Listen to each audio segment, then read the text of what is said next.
nama saya Sriwahyuni Fauji dengan NIM 210180086. Di sini saya akan merangkum materi pertemuan 1 yaitu pengenalan e-commerce.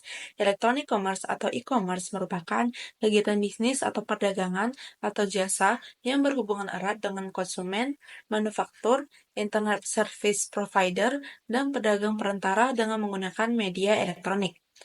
Ada beberapa tipe aplikasi dalam sistem e-commerce, yaitu yang pertama ada Electronic Market atau EMS, yaitu sebuah sistem informasi yang terorganisasi yang menyediakan fasilitas-fasilitas bagi para penjual dan pembeli untuk bertukar informasi tentang harga dan produk yang ditawarkan.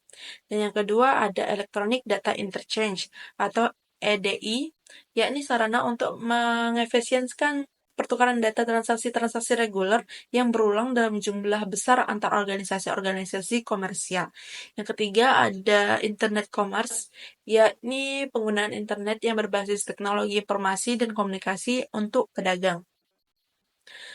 E-commerce sendiri memiliki 5 konsep dasar, yaitu ada automation, streamlining atau integration, ada publishing, interaction, dan transaction. E-commerce memiliki beberapa karakteristik, antara lain yaitu transaksi tanpa batas, transaksi anonim, produk digital dan non-digital, serta produk barang tak berwujud. Adapun tantangan perkembangan e-commerce di Indonesia yaitu yang pertama, kultur, di mana masyarakat Indonesia masih belum terbiasa dengan berbelanja dengan katalog, masih harus melihat fisik atau memegang barang yang dijual, dan masih senang menawar harga yang dijual. Yang kedua yaitu kepercayaan.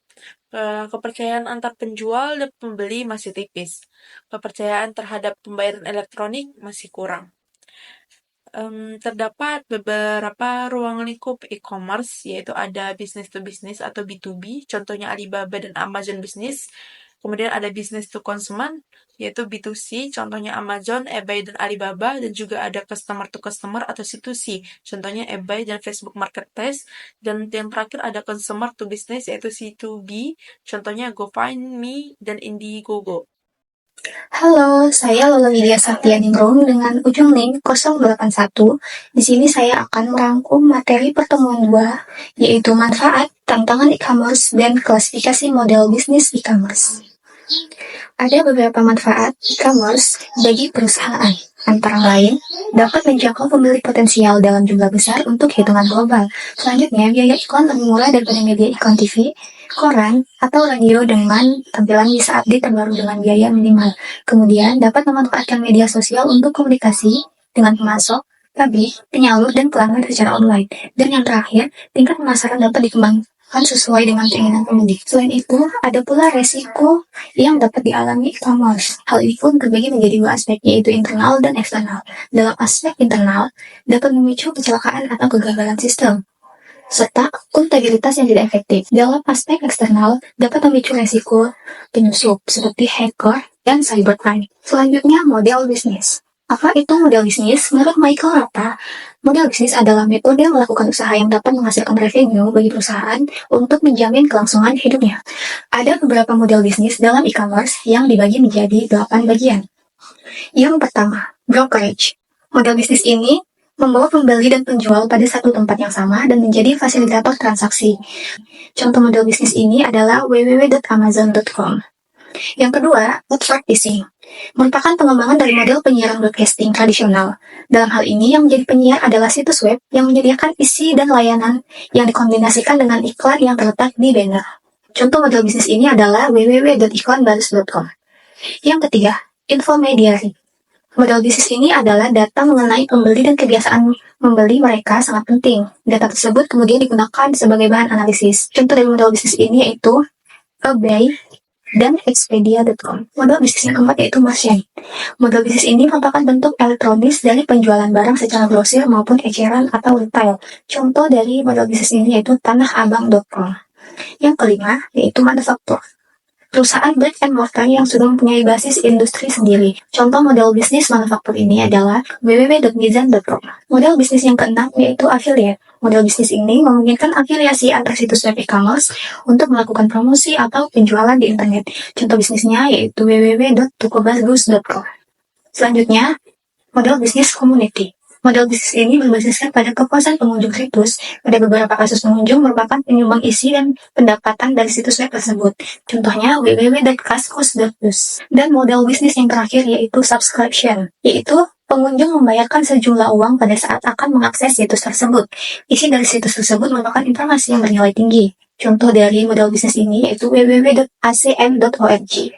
Assalamualaikum warahmatullahi wabarakatuh. Perkenalkan, saya Mutia Arifah dengan NIM 2101864. Di sini saya akan menjelaskan PPT pertemuan 3 mata kuliah e-commerce tentang e-marketplace, iklan, dan e-tailing.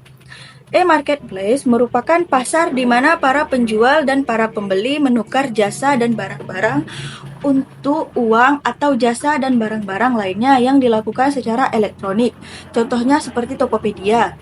Pertimbangan untuk bergabung ke dalam marketplace, yang pertama ada kepemilikan, kedua biaya, ketiga kemudahan penggunaan atau dukungan, yang keempat ada industri yang sesuai, yang kelima ada partisipasi marketplace, yang keenam keamanan atau privasi, ketujuh pelayanan, dan kedelapan proses integrasi. Komponen marketplace ada konsumen, penjual barang, dan front-end, mitra bisnis, dukungan pelayanan, infrastruktur, dan back-end. Faktor konsumen dalam membeli. Yang pertama ada pemrakarsa atau intiatator, yang kedua ada pengaruh atau influencer, yang ketiga kebutuhan.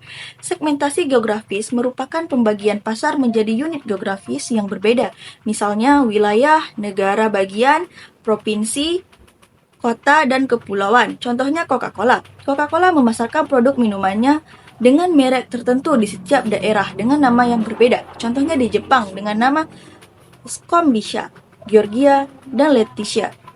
Iklan merupakan bagian dari strategi pemasaran secara keseluruhan. Perusahaan harus aktif berpartisipasi dalam semua jenis aktivitas internet.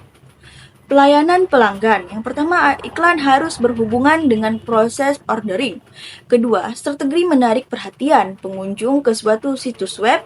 Yang ketiga, tidak hanya mengandalkan situs web saja. Yang keempat, padukan nama perusahaan dengan nama situs web. Yang kelima, pastikan alamat situs web selalu terlihat. Pelayanan pengiriman untuk pelanggan pada internet. Yang pertama ada tangible, reality, responsiveness, asuransi, empati. Metode web surfing ada banner, splash screen, spot leasing, URL, email, dan chatting room. E-tailing merupakan suatu perantara penjualan seorang penjual yang beroperasi antar pelanggan dan pabrikan atau memanfaatkan e-commerce untuk keperluan membuat toko eceran. Karakteristik keberhasilannya ada konten dari website, komunitas dalam internet, dan komersialisasi. Yang keempat, konsep dasar model bisnis. E-tailing ada channel support, kategori killers,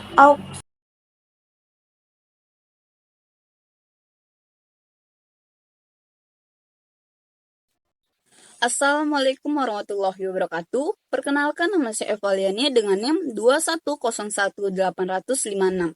Di sini saya akan menjelaskan untuk pertemuan 4 dan 5.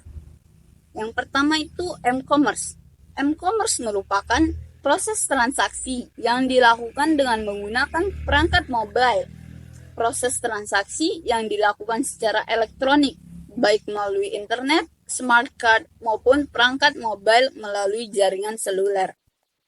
Jasa transaksi yang terpercaya melalui mobile device untuk pertukaran barang atau jasa antar konsumen, pedagang, dan institusi finansial, meliputi perbankan, perdagangan, pembelian, tiketing, perlelangan, travel, manajemen, dan lain-lainnya. Keuntungan dari m-commerce yang pertama itu mobilitas, kedua jangkauan luas, ketiga ubiquitas, keempat kenyamanan, dan sebagainya. Yang kedua itu pengertian e-payment. E-payment adalah suatu sistem menyediakan alat-alat untuk pembayaran jasa atau barang-barang yang dilakukan di internet di dalam membandingkan dengan sistem pembayaran konvensional. Pelanggan mengirimkan semua data yang terkait pembayaran kepada pedagang yang dilakukan di internet dan tidak ada interaksi eksternal lebih lanjut antar pedagang dan pelanggan. Di dalam model e-payment terdapat beberapa sistem pembayaran. Yang pertama itu micropayment.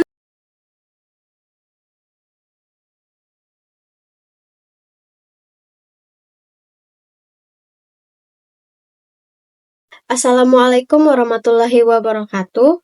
Perkenalkan, nama saya Wulandari dengan NIM 210180.